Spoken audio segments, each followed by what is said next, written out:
누구나 소용되는 자리에 정확하게 소용될 때 그것을 가치 있다 그럽니다. 그래서 이것을 하나의 가치를 경제의 원리에 사용하기도 합니다. 무언가를 하나를 얻기를 위해서 무언가를 포기를 해야 하는 것이죠. 그 포기가 되어지면은 이제 내가 얻고자 하는 가치가 얻어지게 되는 겁니다. 이것을 이제 또 다른 의미에서는 교환의 가치다 이런 표현을 하기도 합니다.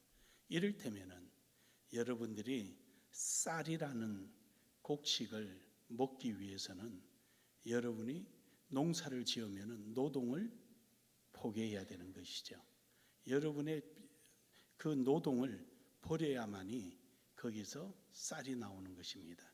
노동을 버리지 않으려면은 노동의 가치만큼 대가를 지불할 때 비로소 그 곡식을 얻어지게 되는 거죠. 그러면 여러분들이 포기한 것에 대하여 그것이 또 누구에겐가는 가치가 되어서 그 가치를 가지고 뭔가를 포기하게 되고 또 누군가는 가치가 되고 포기되고 가치되고 포기되고 해서 그것이 순환적으로 돌아가는 것을 경제라 그렇게 표현을 합니다. 그런데 이런 경제적인 일반적이고 지극히 보편적인 가치의 소유나 추구가 아닌 그 외에 다른 방법으로 변칙을 서는 것을 전쟁이라 그러는 거죠. 물론 정치학에서는 전쟁도 최후의 정치다라는 표현을 쓰기도 합니다. 어쨌든 이 전쟁이 그래서 어제도 보니까 외신을 보니까 전쟁이 일어날 세계대전이 일어날 확률이 굉장히 높다 그러네요. 그래서 러시아가 우크라이나를 공격한 이유는 유럽들이 무기를 대어주고 실탄을 대어줘서 이것을 길게 끌어가서 이미 유럽은 무기 생산 체제가 그렇게 활발하지 않다는 것을 러시아는 알고 있답니다. 그래서 그 소비를 하고 난 다음에 그때 러시아가 유럽을 공격하려고 한다 그럽니다. 말이 굉장히 맞는 것 같아요. 그래서 미국도 공화당에서 지금 우크라이나 지원을 막아버렸지 않습니까? 미국도 위험하다는 거죠. 미국도 지금 지난 4년 동안 군비 비축도 하지 않고 또 이런 생산력이 세계 경찰이라는 미국이 그러지를 못했다는 겁니다. 이유는 민주당이 들어서서 진보 정당이 들어서니까 그런 거죠. 그런 중에 우리나라는 천만다행이다라는 생각이 듭니다. 이제 러시아가 그러고 나면 중국은 대만을 공격할 때, 북한은 남한을 공격할 때죠. 그런 의미에서 일본과 미소 뭐죠? 얼른 생각 안 나네. 그것을 이제 공유하고 나아가서는 함께 군사적 동맹까지 맺은 것은 어디 보면 참 잘했다라는 생각이 듭니다. 이처럼 세상은 그래요.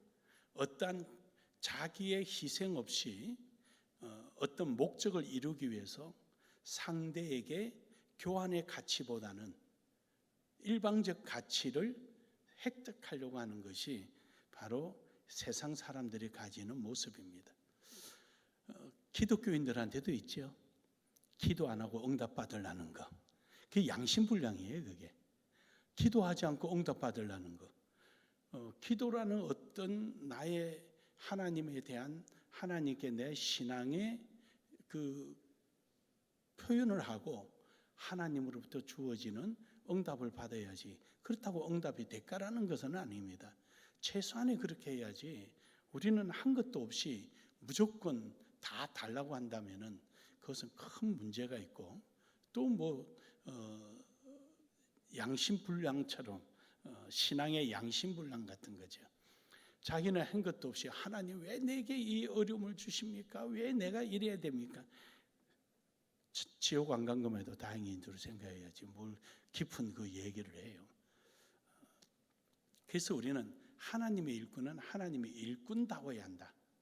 하나님의 일꾼이 가진 것은 하나님의 일꾼다워야 한다. 그래서 오늘 여러분과 저는 하나님의 일꾼이라는 제목으로 함께 본문을 통하여 은혜 받기를 주의 이름으로 축복합니다. 첫 번째로는 은혜를 우리는 잘 사용하는, 선용하는 일꾼이 되어야 된다라는 것이죠. 오늘 이 말씀을 하게 되었던 사도 바울은 고린도 전서에 보면은 고린도 교회가 그 지정학적인 관계 때문에 물질적인 부유함이 있었죠. 거기다가 하나님의 은혜가 얼마나 쏟아졌는지 온갖 은사가 그 속에 다 있었던 거예요. 그리고 고린도 전서에 보면은 어느 교회도 가지지 못했던 엄청난 영적인 은사를 받았던 거죠.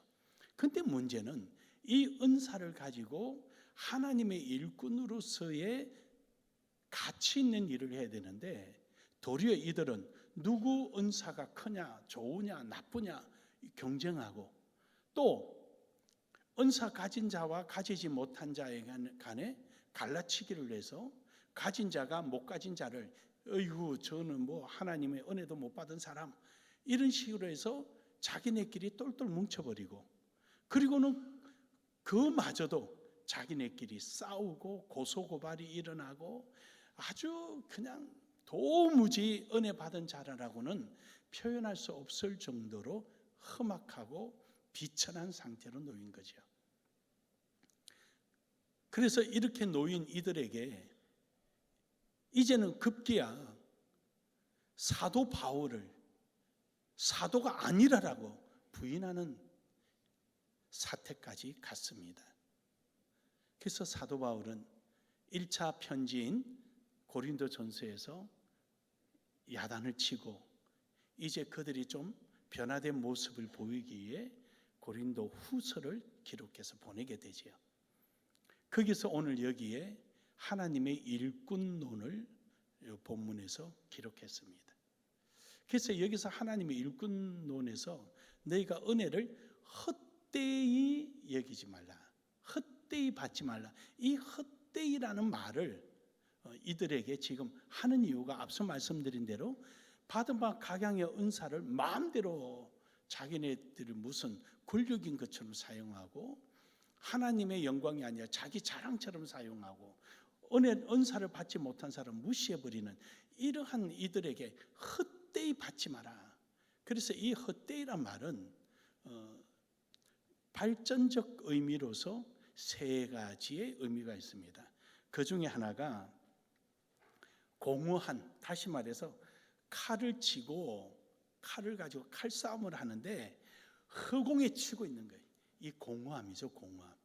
성과 없는 일. 아무리 칼을 내리치고 땀이 뻘뻘 흘리고 아침부터 저녁까지 밤새워가면서 해도 칼을 가지고 어디에 뭘 하나 물체를 벤 게 없으니까 성과가 없는 이 상태를 공허함, 이것을 헛되이라는 말입니다. 헛되이. 그래요 여러분, 이런 사람이 어떤 사람이냐, 교회 안에서 말만 많은 사람. 제가 그 말씀 드렸잖아요. 말로 떡을 하면 조선이 다 먹고 남는다고. 이 말만 하는 사람, 이런 사람은 아무 엉뚱한 아무 성과가 없어요. 마가복음 12장 3절에 보면은 어느 품꾼들이 그 주인이 소득한 것을 받기 위해서 종을 보내니까 종을 심하게 때려서 보내버리는 거예요. 이 바보짓이죠.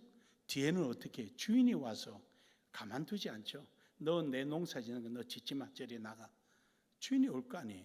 요 바보짓을 하는 거, 공허하고 어리석은 짓을 하는 것을 헛되이다라는 말을 합니다. 그런가 하면은 또 헛되이란 말은 천박하고 속이 비어있다라는 것이죠.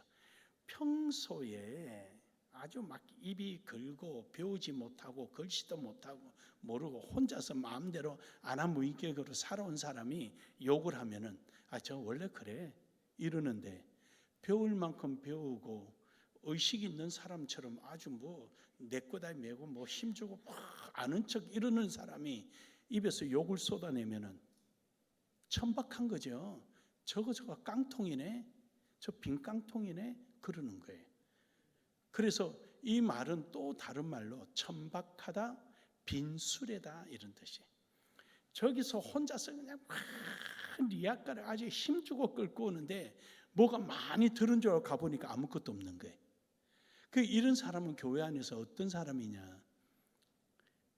전혀 함께 섞이지 못하고 혼자서 뭐 하는 것처럼 하는데 끝나고 보면 빈수레. 이런 사람이. 그런 사람을 두고 사도행전 4장 24절에 이런 말을 합니다. 또 주의 종 우리 조상 다윗의 입을 통하여 성령으로 말씀하시기를 어찌하여 열방이 분노하며 족속들이 허사를 경영하는, 허사, 이게 헛되라는 거거든요.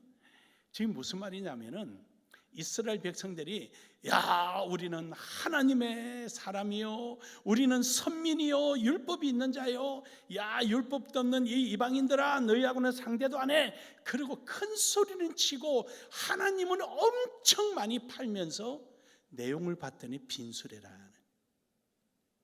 내용을 보니까 저는 이 설교를 하면서 전혀 걱정 없이 즐겁게 설교할 수 있는 이유는 우리 교인들 중에 이런 사람이 한 명도 없다는 것이. 그래서 아주 즐겁게 아주 자신 있게 지금 하는 거지. 세 번째로는 또 이 헛되이란 말이 무슨 말에 있냐면은 효과 없고 소용이 없다. 효과 없고 소용이 없는. 야고보서 2장 20절에 보면은요. 아 허탄한 사람아 행함이 없는 믿음은 헛것인 줄 알고자 하느냐. 이제 이런 사람은 어떤 사람이냐면요. 효과가 일은 막 하는데 효과가 없는 사람.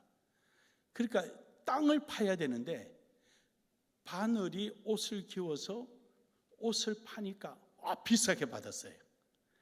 그러니까 바늘이 대단한 능력이 있는 것처럼 땅을 판다 그러니까 바늘 가지고 와서 땅 파는 거예요. 이런 사람은 교회 안에 어떤 사람이냐? 지 고집대로 사는 사람이에요. 자기 경험대로 사는 사람이에요. 이런 사람은 자기 고집대로 자기 경험대로 무슨 일을 해요. 그러면 열심히 일을 하는 것 같은데 효과가 없어. 무가치한 거예요. 일은 제컷 했는데 결과에 대해서 평은 나오지를 않아요. 자기 고집대로 하는 사람. 신앙은 고집대로 행하는 게 아니죠.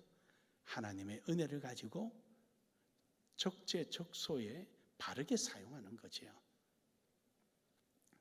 로마서 8장 28절에 보면은 하나님의 뜻대로 그 부르심을 입은 자는 합력하여 선을 이룬다.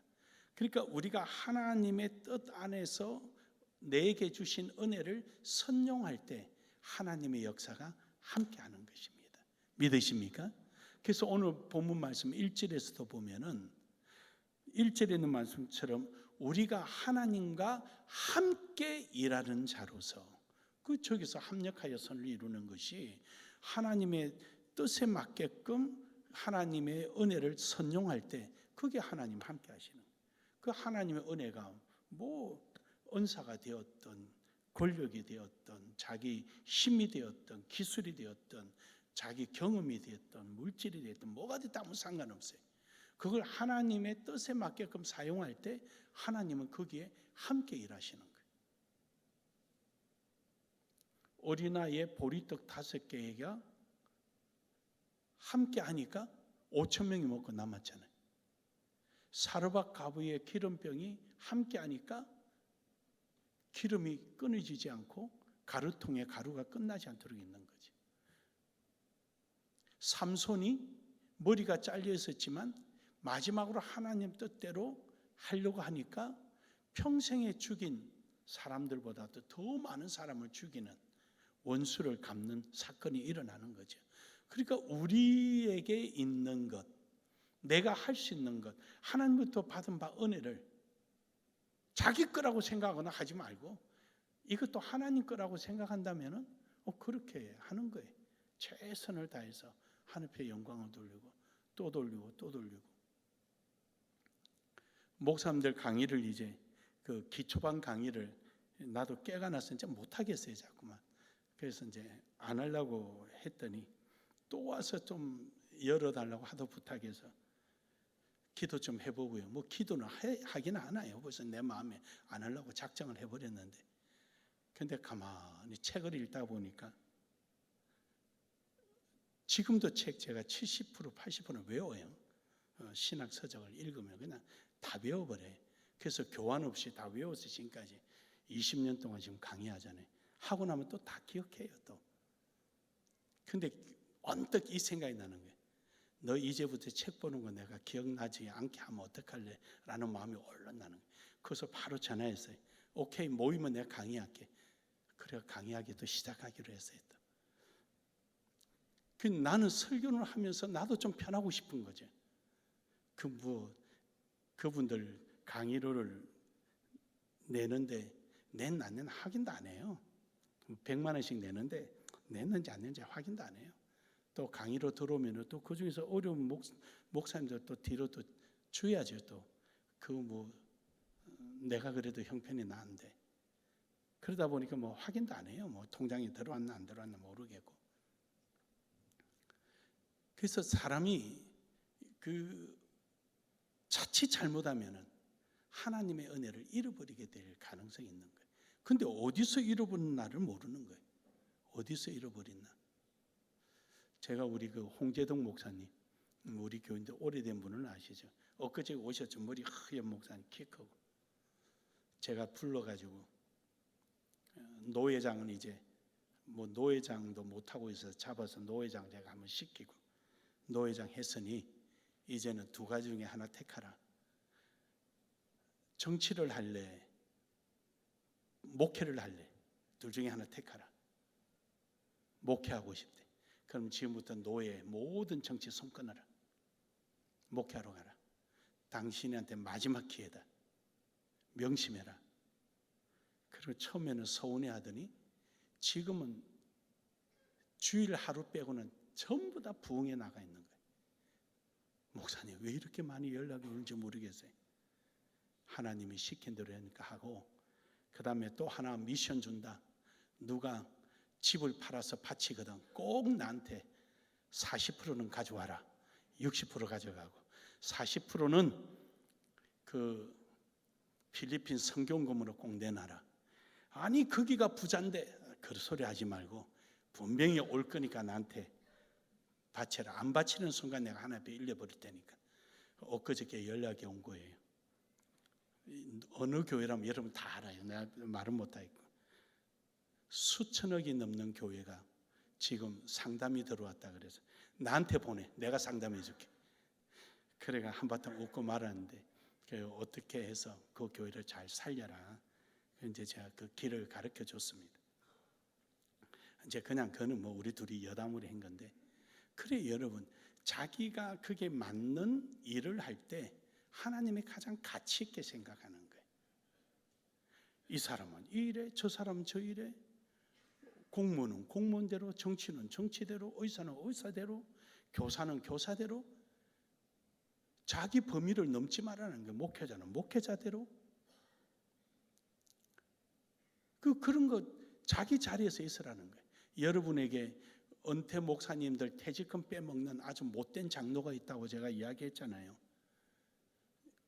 어제 와서 엊그저께 알았어요. 감옥에 갔다네요. 1조 2천억. 근데 수법이 아주 교모해요. 이는 완전, 그러니까 막 분노가 더 치밀한 거예요. 그 은퇴하신 목사님들 그 은퇴비 받아서 그게 다 집어넣어가지고. 그런 수법이, 그러니까 목사님들이 너무 순진해서 그러죠. 그 사람들은 순진하고 아는 나는 대바라진 사람처럼 보여서 내가 설명을 못 하겠네. 그 아주 어떤 식이냐. 1조 2천억이죠. 받은 그 이자를 많이 줬죠. 그 돈 나가는 게 한 4, 5천억 나갔죠. 그리고 나서 자기 한 3천억 딱 떼어놓고요. 아니면 2천억 떼어놓고요. 나머지 7, 8천억 가지고요. 감옥에 스스로 누가 고소하게 만들어요. 그리고 감옥에 잡혀 들어가는 거죠. 감옥에 잡혀 들어가서 감옥에 있는 동안에 거기 있는 사람에게 옛날에 이자를 100만 원씩 줬다면 이제는 50만 원씩만 주는 거예요. 그 사업이 안 돼서 이렇다. 투자한 사람은 투자지, 개인 사업자예요 전부 다.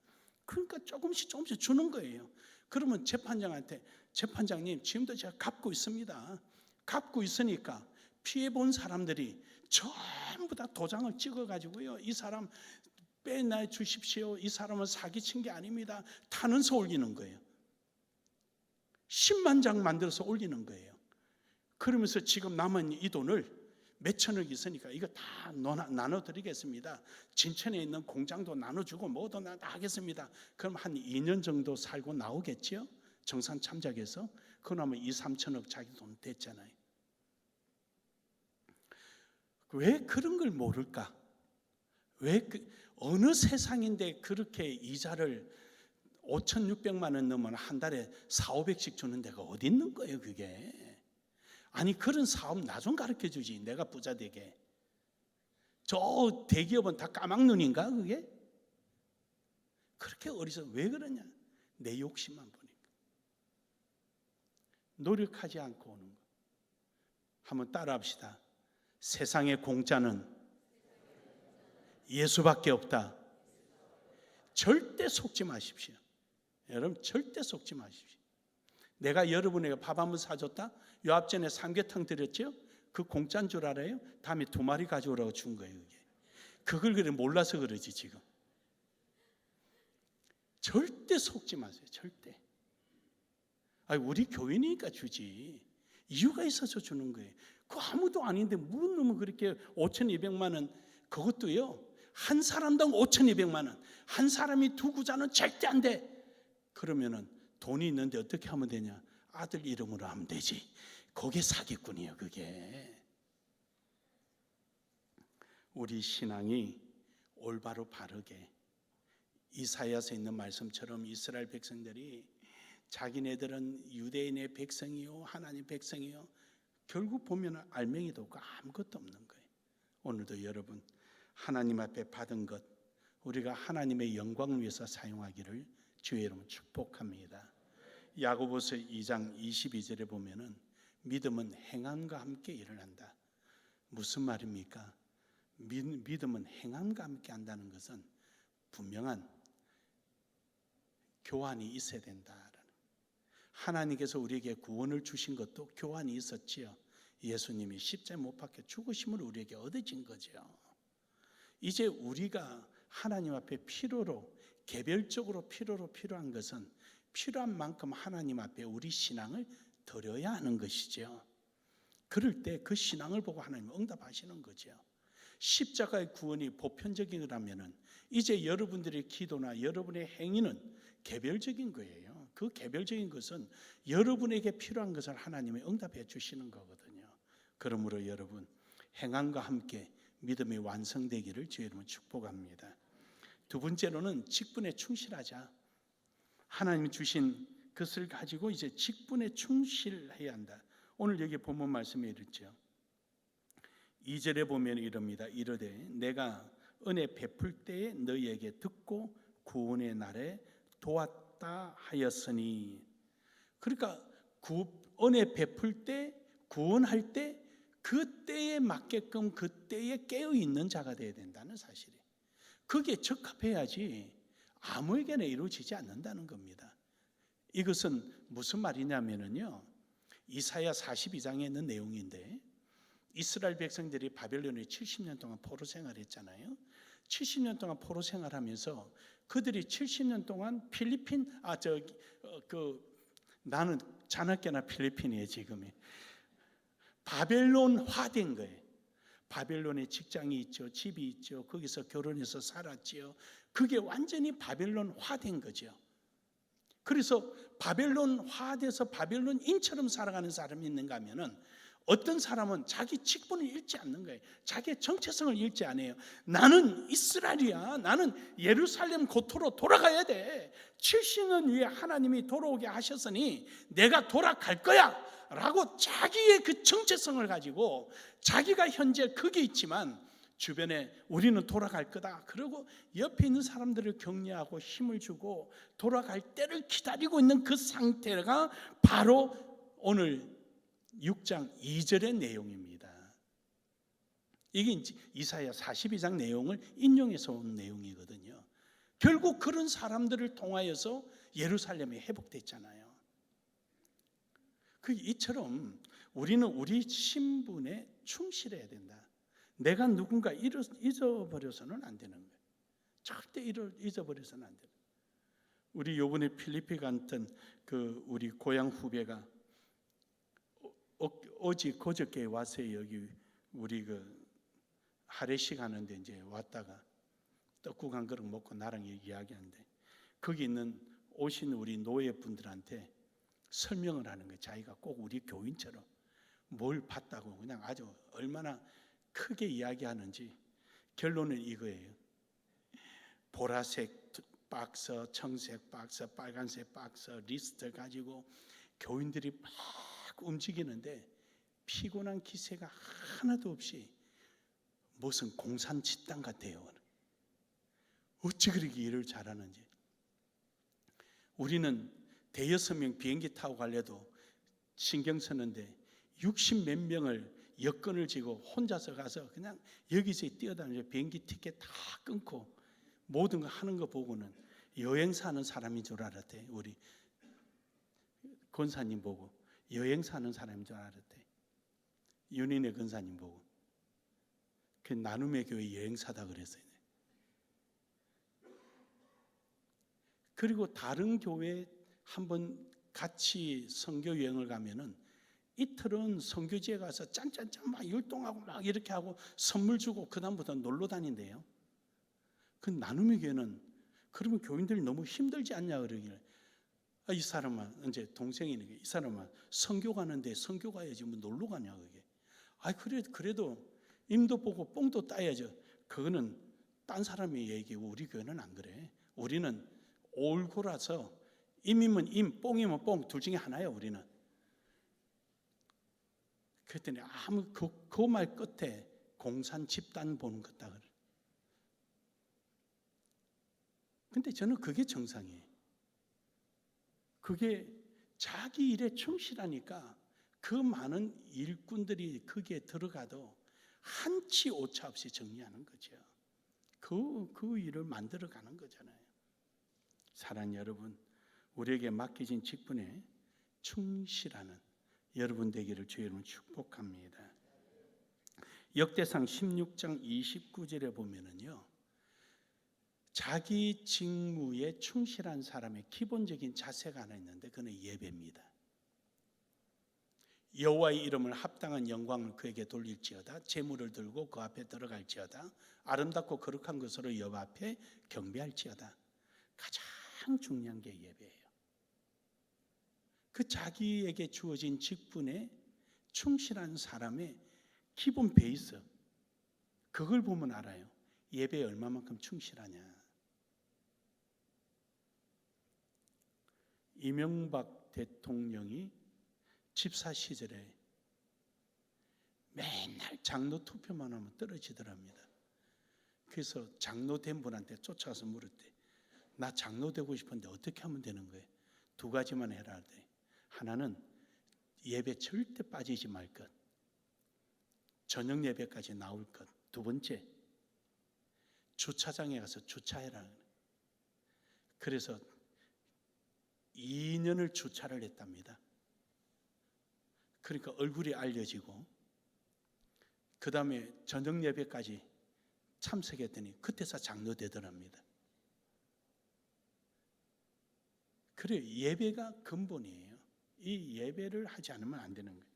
출애굽기 12장 27절에 보면은 예배하는 자세의 기본적인 자세는 하나님이 나를 구원해 주셨다는 거예요.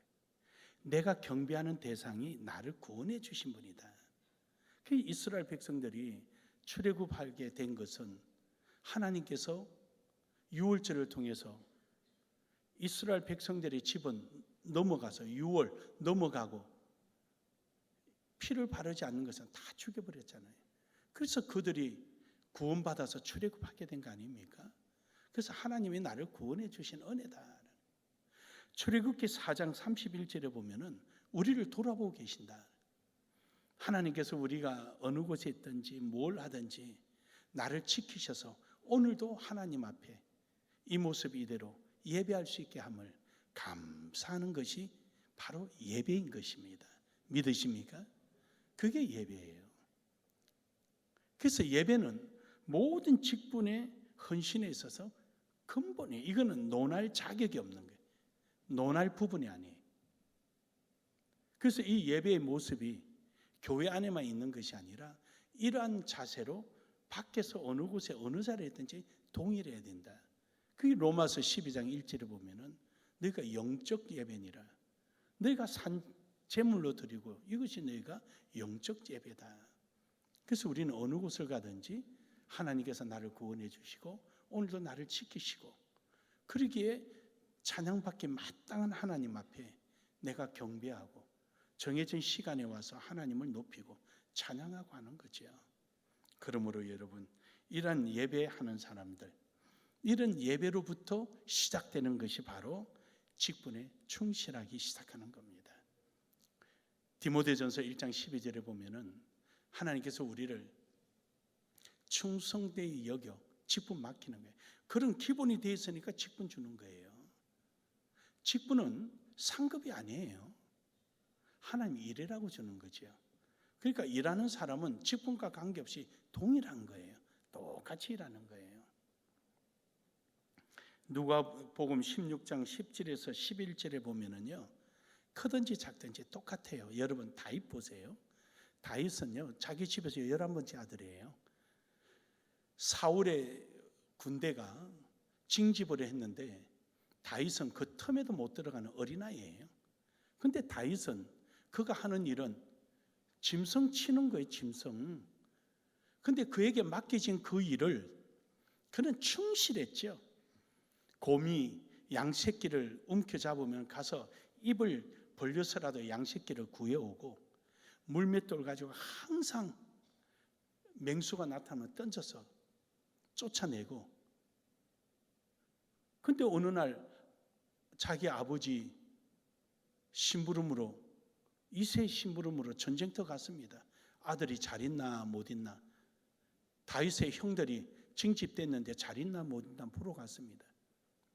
근데 갔더니 블레셋의 골리앗이라는 장군이 막 하나님을 욕하고 이스라엘을 욕을 하고 있는 겁니다. 그걸 보고는 왕에게 내가 저거 상대하겠다 그럽니다. 말리는 사람도 있었지만 하도 강력하고 진실하니까 사울이 그럼 네가 나가봐라. 사울도 얼마나 답답했겠습니까? 그 많은 군대 중에 골리앗하고 싸울 자가 하나도 있으니 오죽해 그 징집도 안 되는 어린아이를 보내겠습니까? 야, 이왕 가는 거 내 투구 쓰고 갑옷 입고 내 창 쥐고 가라. 턱커덕하니 그 되겠습니까? 아이고 괜찮습니다. 내 하던 대로 할게요. 하던 대로. 그리고는 양을 칠 때도 짐승을 칠 때도 항상 그는 성실히 행하는 기본적인 자세는 만군의 여호와 이름으로 충실했습니다. 그러니까 골리앗을 잡으러 갈 때도 만군의 여호와 이름으로 가는 거예요. 너는 창과 칼로 나오거니와 나는 만군의 여호와 이름으로 나가노라. 그가 항상 쓰던 거 물맷돌 치고 나간 거예요. 그랬더니 로마서 8장 28절의 말씀처럼 하나님이 합력하여 선을 이루신 거예요. 믿으십니까? 그래서 하나님 함께 하신 거예요. 내가 자주 말씀드리잖아요. 뒤로 던졌더라도 맞아서 죽었을 거예요. 가랭이 밑으로 던져도 아마 맞았을 거예요. 왜냐? 하나님이 하시니까. 그는 작은 일이든 큰 일이든 변함이 없어요. 만군의 여호와 이름. 사울 군대를 한 나라를 대표해서 나가도 만군의 여호와 이름. 아버지 심부름으로 양떼를 돌봐도 만군의 여호와 이름으로. 오늘도 우리는 이런 자세로 나아가기를 주의 이름으로 축복합니다. 그래서 고린도전서 4장 2절에 맡은 자가 구할 것은 뭐예요? 맡은 자가 구할 것은 뭐예요? 맡은 자가 구할 것은 뭐예요? 충성입니다. 세 번째로는 우리는 이 하는 목적이 주의 영광을 위해서 한다는 것입니다. 나를 위해서 하는 것이 아니라 주의 영광을 위해서 한다. 빌립보서 1장 10절에 보면은요, 우리는 끄리낌이 없어야 돼요. 사람들에게 허물이 되어서는 안 된다. 그러니까 결국 본이 되어야 된다. 오늘 본문 말씀 3절에도 그러죠. 우리가 이 직분에 비방을 받지 않게 하려고 무엇이든지 아무에게도 끄리끼지 않게 하고 비방을 받지 않게끔. 그러니까 내가 무슨 일을 하느냐가 중요하지 않고 그 일을 어떻게 하고 있느냐가 중요한 거죠. 사도행전 24장 16절에서도 사도 바울은 양심에 끄리낌이 없기를 힘쓰니라. 복음을 전파하며 전하는 데서 양심에 끄리낌이 없이 최선을 다하는 거죠.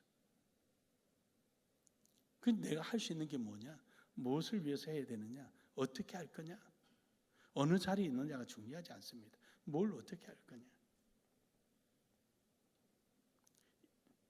우리는 2차적인 요인을 잘 생각해야 합니다. 2차적인 요인이란 말은 좀 전문적인 용어인데 무슨 말이냐? 1차적인 원인은 여러분의 생명이에요. 여러분 생명. 여러분이 1차적인 원인은 생명을 가진 거예요. 그럼 이 생명이 가치 있고 효용성이 있고 그리고 사회적 일원으로서의 인정받기 위해서 우리는 가지는 게 있어요. 우리나라를 한 예를 든다면 인지 발달을 위해서 의무교육, 고등학교까지 다니게 만드는 거지. 그 의무교육을 하는 거예요. 그리고 국가의 어떤 권리를 얻기 위해서 국방의 의무를 하는 거죠. 그리고 내가 경제 활동을 해서 그것을 얻기 위해서 납세 의무를 하는 거죠. 그러므로 해서 내게 얻어지는 지식, 권력, 힘, 물질, 지위 이런 모든 이 환경들이 2차적 요인이에요. 우리는 이 2차적 요인을 가지고 나를 위해서 쓰는 것이 아니라 하나님의 영광을 위해서 쓰는 거죠. 이유는요. 이 근본이 어디서 왔냐는 거예요. 근본이. 오늘 내게 이런 지식이 올 수 있고 이런 힘이 올 수 있고 물질이 올 수 있고 권력이 올 수 있는 게 어디서부터 왔냐는 거죠. 원인은 하나님이지요. 1차적인 원인은 내 생명이고 2차적인 것은 그것을 보존시키고 인정받기 위한 수단이었다면 원인은 어디냐? 하나님이지요. 하나님이 생명 주지 않았으면 어떻게 왔으며 해와 별이 주지 않고 일기를 주지 않으면 내가 어떻게 살아갈 것이며 무엇으로 살 것입니까?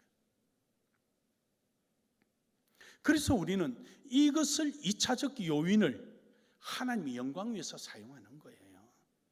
그래서 너희가 무엇을 먹든지 마시든지 주의 영광을 위해서 하라. 할렐루야. 심지어 사나 죽으나 주의 영광을 위해서 하라. 믿으십니까? 그것을 어떻게 사용하느냐는 그건 별개의 문제죠. 그건 별개의 문제지만 어쨌든 2차적 요인, 내가 사람들로부터 인정받고 있는 거, 아, 저 사람 이거는 알 거야. 아, 저 사람 이런 사람이야. 아, 저 사람 우리 같이 하는데 이렇게 좀 하자. 할 수 있는 능력, 인정받는 거, 이 모든 것이 2차적 요인이에요. 이것을 우리는 하나님의 영광 위해서 사는 거예요. 그럴 때 하나님의 역사가 일어나고 주의 영광이 일어나는 것입니다. 사랑하는 여러분, 오늘 여러분과 제 삶 속에 이런 모습이 없으면은 세상 사람들부터 손가락 받는, 말은 안 해도요. 말은 안 해도 그래. 여러분, 예수 믿는 사람이 친구들하고 술 먹으면은 그래서 주거니 받거니 하긴 해도 돌아서서는 뭐라 그럽니까? 저 예수 믿어도 헛거야. 술 먹어. 술 잘 먹어.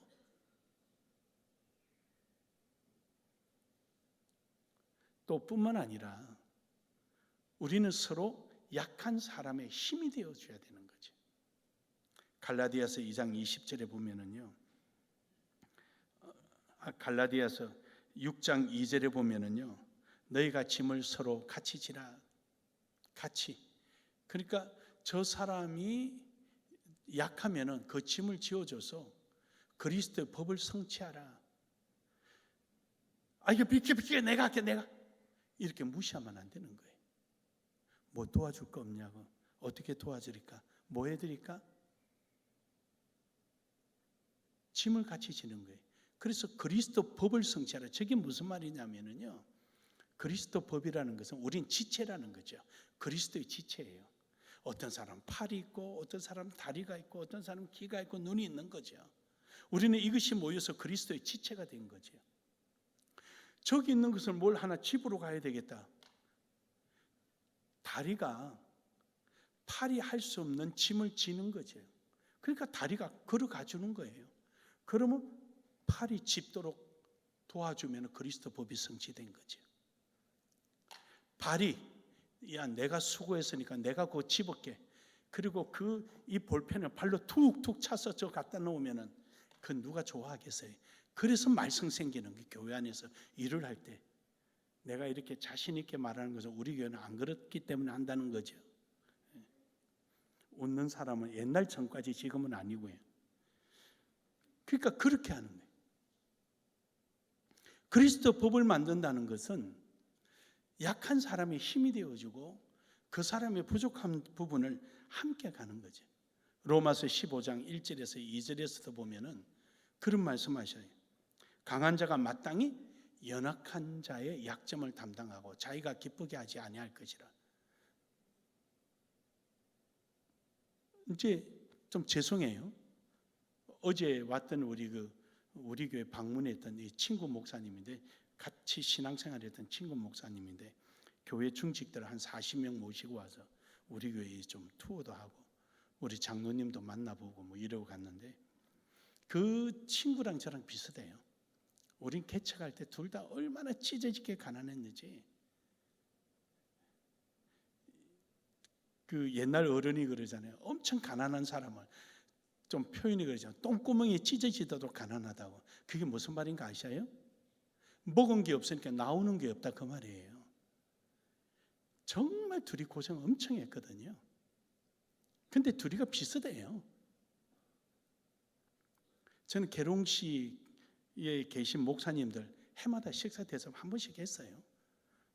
근데 그분들이 기억에 남는 게, 옛날에 우리 삼천포 가서 회를 대접해 준 게 늘 기억에 남는데, 근데 지금 한 3, 4년 못 해드렸어요. 바쁘기도 하고 코로나까지 겹쳐가지고. 그래서 올해는 이제 내가 식사 대접 좀 해드리려고, 그렇게 해서 뭐 드시겠냐고. 그거는 누구한테 도움도 안 받아요. 나도 복 받아야 되니까. 나도 내 자식도 복 받아야 되고 나도 복 받아야 되니까 나는 내가 모아놓은 것 가지고 해요. 그게 뭐 얼마가 됐든 간에.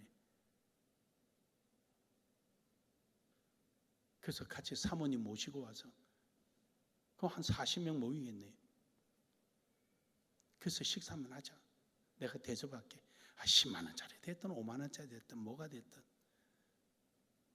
내가 먹어서 맛있으면은 저는 꼭 목사님들을 한번 모시고 갑니다.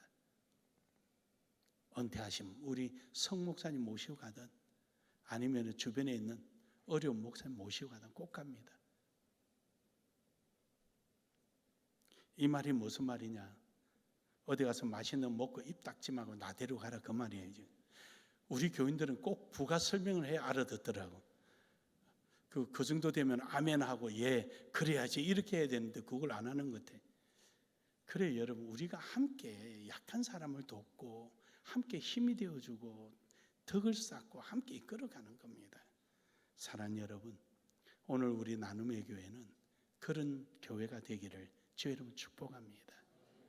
지역교회를 섬기고 어려운 교회를 섬기고 또 저렇게 내포 나눔의 교회나 화순 나눔의 교회가 자립해서 우리와 함께 선교하고 있으니까 얼마나 보기 좋아요. 그래서 더 큰 일도 할 수 있고, 오늘 우리가 내게 주어진 2차적인 요인, 그것이 뭐가 됐든 하나님의 영광을 위해서 사용할 수 있는 우리 모두가 되기를 주의 이름으로 축복합니다.